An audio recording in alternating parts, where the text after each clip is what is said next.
Good evening అండి. నేను doctor Kranti, consultant gynaec laparoscopic surgeon and obstetrician. నిన్న కొన్ని బిజీగా ఉండడం వల్ల నిన్న చాలా సర్జరీస్ ఉన్నాయి. ఆ సర్జరీస్ అటెండ్ అవ్వడం వల్ల నిన్న ఆ వీడియో చేయలేకపోయాను. ఇవాళ నేను మీకు ఒక గర్భవతి ఖచ్చితంగా తెలుసుకోవాల్సిన విషయం గురించి నీతో డిస్కస్ చేస్తాను. అదే బిడ్డ కదలిక. దాన్నే మనము ఫస్ట్ బిడ్డ కదలికని మనం ఎప్పుడు కనుక్కోవచ్చు అంటే 18 వీక్స్ ప్రెగ్నెన్సీలో మనం కనుక్కోవచ్చు. 18 వీక్స్ అంటే 5th మంత్ ఎండింగ్లో మనము బిడ్డ కదలికల్ని ఒక గర్భవతి కనుక్కుంటుంది. అది మొదటి కాన్పు అమ్మాయి.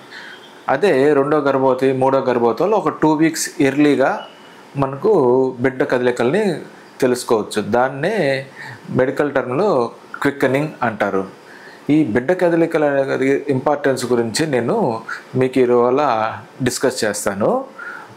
ఈ క్విక్కనింగ్ అనేది బిడ్డ కదలికలు అనేది ఒక తల్లిదండ్రులకి చాలా ఆస్పిషియస్ మూమెంట్. వాళ్ళకి చాలా హ్యాపీనెస్గా ఫీల్ అయ్యే మూమెంట్ క్విక్కనింగ్ అనేది. వాళ్ళ బిడ్డ కదలికల్ని వాళ్ళే కనుక్కోవచ్చు.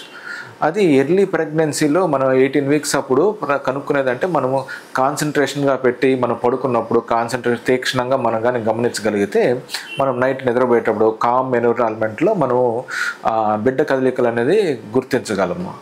ఇప్పుడు ఈ కౌంట్ అనేది ఎలా తెలుసుకోవాలి?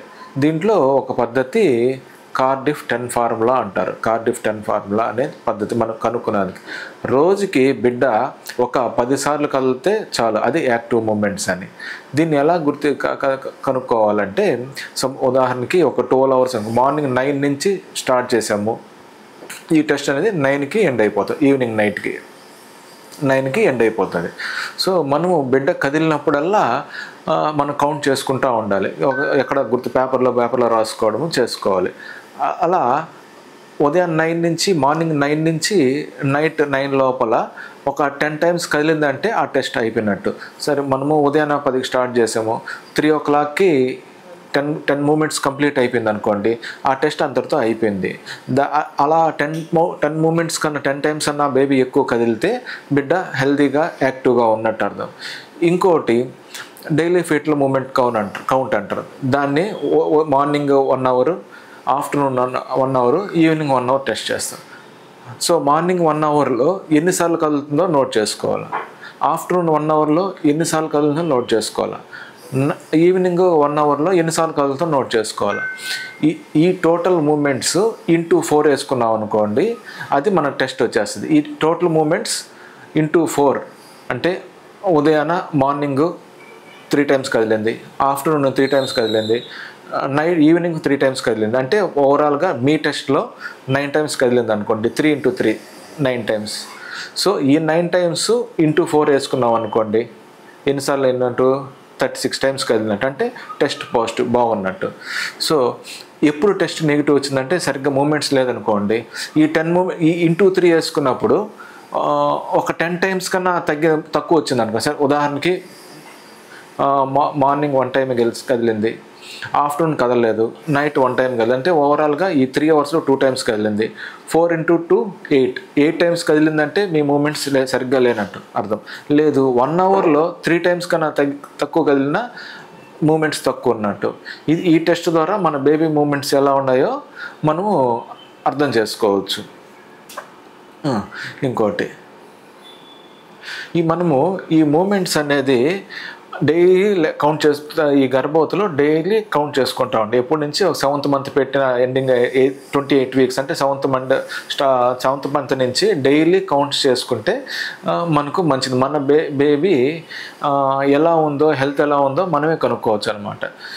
ఇప్పుడు ఏమన్నా మనకు బేబీ మూమెంట్స్ తగ్గాయి, ఉదాహరణ 1 గంటలో టెస్ట్ చేసి 1 గంటలో 3 అవర్స్ కన్నా తగ్గింది, లేకపోతే డైలీ 10 టైమ్స్ కన్నా తగ్గింది, అలాంటప్పుడు వెంటనే హాస్పిటల్కి డాక్టర్ దగ్గరికి వెళ్ళాలి.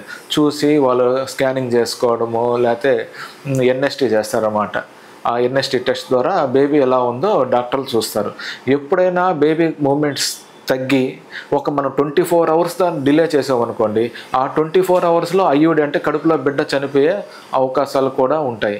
కాబట్టి ఎప్పుడన్నా కానీ ఫస్ట్ బేబీ మూమెంట్స్ తగ్గాయా వెంటనే మీ డాక్టర్ దగ్గరికి వెళ్ళండి.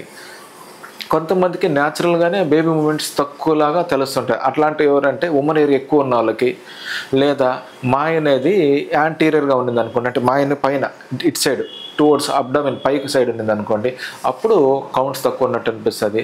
లేదు బేబీ స్లీప్ అయి నిద్రపోయేటప్పుడు కూడా మనకు కౌంట్స్, మనం ఎట్లా నిద్రపోతుంటామో బేబీ కూడా అలానే లోపల నిద్రపోతుంటుంది. ఆ టైంలో కూడా మూమెంట్స్ తక్కువ ఉంటాయి.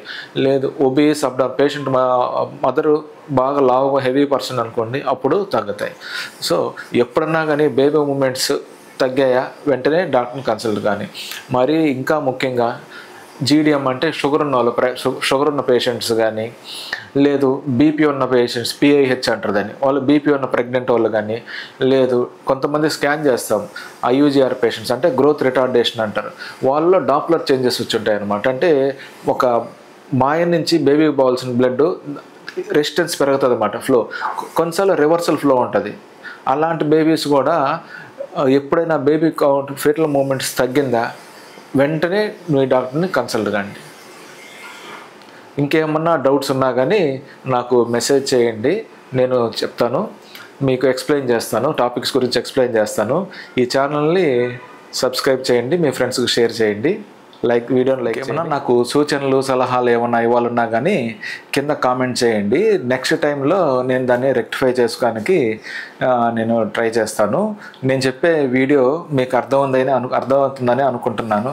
ఏమన్నా ప్రాబ్లమ్స్ ఉన్నా కానీ ఏమన్నా నా చేసే క్వాలిటీలో ఏమైనా వీడియోస్లో ఇంప్రూవ్మెంట్ ఏమన్నా కావాలన్నా నాకు సూచనలు సలహాలు కింద కామెంట్ చేయండి. నెక్స్ట్ టైం నేను దీన్ని రెక్టిఫై చేసేదానికి ట్రై చేస్తాను. Thank you.